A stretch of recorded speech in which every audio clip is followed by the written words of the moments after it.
আল্লাহ তাআলা সূরা বাকারার ৭ নম্বর আয়াতে বলেন, আল্লাহ তাদের অন্তরে এবং তাদের কানে মোহর লাগিয়ে দিয়েছেন এবং তাদের চোখ সমূহে রয়েছে পর্দা, আর তাদের জন্য রয়েছে মহা আযাব। এখানে মোহর লাগানো অন্তর বলতে কোন অন্তরকে বোঝানো হয়েছে? অন্তর হলো ভালোবাসার জায়গা। আল্লাহ যখন কারো অন্তরে মোহর লাগিয়ে দেন, সিল মেরে দেন, তখন সে অন্তর সেসব জিনিসকে ভালোবাসতে অপারগ হয়ে পড়ে যেগুলো তার ভালোবাসার কথা ছিল। যেসব বিষয় ভালোবাসার যোগ্য তারা সেগুলো ঘৃণা করে। তাদের ইমানদারদেরকে ভালোবাসার কথা, কিন্তু তারা তাদের ঘৃণা করা শুরু করে। সত্যের প্রতি তাদের ভালোবাসা থাকার কথা, কিন্তু সত্যকে তারা ঘৃণা করা শুরু করে। ন্যায়কে তাদের ভালোবাসার কথা, কিন্তু ন্যায়কে তারা ঘৃণা করা শুরু করে। সুবহানাল্লাহ। অন্তর হলো দয়ার জায়গা, কিন্তু অন্তরে যখন মোহর মেরে দেওয়া হয় তখন রাহমা হারিয়ে যায়। এই মানুষগুলো সবচেয়ে নিষ্ঠুর কথা বলতে পারে, নিষ্ঠুর আচরণ করতে পারে, কারণ তাদের অন্তর মোহরাঙ্কিত। অন্তর হলো কৃতজ্ঞতার জায়গা। কৃতজ্ঞতা আসে অন্তর থেকে। যখন অন্তরে মোহর মেরে দেওয়া হয় তখন এই মানুষগুলোর অন্তরে কৃতজ্ঞতার কোনো অনুভূতি আর জাগ্রত হয় না। তারা কাউকে কৃতজ্ঞতা জানানোর প্রয়োজন বোধ করে না।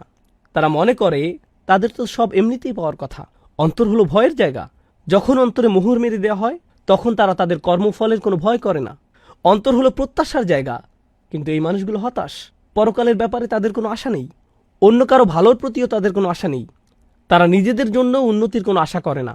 তারা মনে করে সবকিছু অর্থহীন, মন যা চায় তাই করো, কারণ যাই করো না কেন জীবন তো এমনিতেই দুর্বিষহ। এটাই তাদের মানসিকতা। তারা আশাহীন মানুষ, কারণ তাদের অন্তর তালাবদ্ধ। অন্তর হলো অনুশোচনার জায়গা। যখন খারাপ কিছু করেন তখন আপনার খারাপ অনুভব করার কথা, কারণ আল্লাহ মানুষের অন্তরে নাফসে লাওয়ামা দিয়েছেন, যার কারণে আপনার অনুতাপ অনুশোচনা ফিল করার কথা। কিন্তু অন্তরে যখন মোহর মেরে দেওয়া হয় তখন সবচেয়ে জঘন্য কাজ করার পরেও আপনি গর্ব অনুভব করতে পারেন। আল্লাহ আযজা ওয়া জাল্লা বলেন, ওয়াযায়্যানা লাহুমুশ শাইতানু আমালাহুম। শয়তান তাদের দৃষ্টিতে তাদের কাজগুলোকে সুশোভিত করে দিয়েছে। অন্তর হলো লজ্জা পাওয়ার জায়গা, কিন্তু এই মানুষগুলোর কোনো লজ্জা শরম আর অবশিষ্ট নেই। যখন অন্তর মরে যায় তখন তাদের কথাবার্তা, আচার আচরণ, জামা কাপড় যতই অশ্লীল, অমার্জিত আর কুরুচিপূর্ণ হোক না কেন, এতে তাদের আর কিছু যায় আসে না। আল্লাহ মানুষের প্রকৃতিতে যে বিষয়গুলোকে বিশ্রী কদাকার করে দিয়েছেন তারা সেগুলোকে নিজেদের জন্য সুন্দর বানিয়ে নেয়। অন্তর হলো দায়িত্বানুভূতির জায়গা। আপনার প্রতিবেশীর প্রতি দায় দায়িত্ব আছে, সন্তান সন্ততির প্রতি দায় দায়িত্ব আছে, স্বামী স্ত্রীর প্রতি আছে, পিতামাতার প্রতি আছে।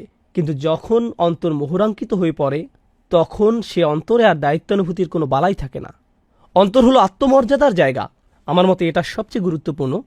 আল্লাহ মানুষকে সম্মানিত করেছেন। এই মর্যাদা বোধ আসে অন্তর থেকে। যেমন শিক্ষকের প্রতি আপনি যে মর্যাদা ফিল করেন তার অবস্থান অন্তরে। ইসলাম এবং রাসূলুল্লাহ সাল্লাল্লাহু আলাইহি সাল্লামের জন্য যে মর্যাদা অনুভব করেন তার অবস্থানও অন্তরে। আপনার নিজের প্রতি নিজের যে সম্মান অনুভব করার কথা তার অবস্থানও অন্তরে। কিন্তু অন্তরে যখন মোহর মেরে দেওয়া হয় তখন সেখানে আর কোনো মর্যাদা বোধ অবশিষ্ট থাকে না। অন্য কারোর জন্য তো নয়ই, এমনকি নিজের জন্যও নয়। তাই আল্লাহ যখন বলেছেন তিনি তাদের অন্তরে মোহর মেরে দিয়েছেন, এটা কোনো ছোট সমস্যা নয়। ব্যাপারটা শুধু এমন নয় যে তারা ঈমান আনবে না, বরং সকল ভালো গুণ যা অন্তর থেকে আসার কথা তা হারিয়ে গেছে। সব কিছু একজন মানুষের সম্পূর্ণ ফিতরাত তালাবদ্ধ হয়ে গিয়েছে। সুবহানাল্লাহ। এখানে যেন তেন মানুষ সম্পর্কে কথা বলা হচ্ছে না, এখানে কথা বলা হচ্ছে জঘন্য চরিত্রের মানুষ সম্পর্কে। এখন আয়াতটির প্রতি লক্ষ্য করুন। প্রথমে বলা হয়েছে তাদের অন্তরে মোহর মেরে দিয়েছেন, তারপরে বলা হয়েছে তাদের কানে মোহর লাগিয়ে দিয়েছেন। অন্তর যেহেতু ইতিমধ্যেই মোহরাঙ্কিত হয়ে পড়েছে, তাই তারা যাই শুনুক না কেন তাদের উপর এর আর কোনো প্রভাব পড়ছে না, কারণ তারা যেটাই শুনুক তা কখনো অন্তরে গিয়ে পৌঁছায়নি। এরপর তিনি বলেন তাদের চোখের উপর পর্দা পড়ে গেছে। এমনটি হয় যখন তারা সত্যকে দেখতে অস্বীকৃতি জানায়, যখন তারা পথ নির্দেশনা নিতে অস্বীকৃতি জানায়, যখন তার চারপাশের বাস্তবতা নিয়ে চিন্তাভাবনা করতে অস্বীকৃতি জানায়।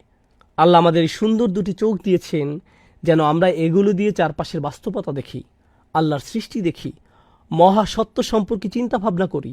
যখন এই সামর্থ্যের অনুশীলন করতে ব্যর্থ হবেন তখন আল্লাহ আপনাকে হয়তো তার দানকৃত দুটি চোখ দিয়ে পৃথিবী দেখার সুযোগ দিবেন, কিন্তু তিনি এতে হেদায়েত দেখার সুযোগ দিবেন না।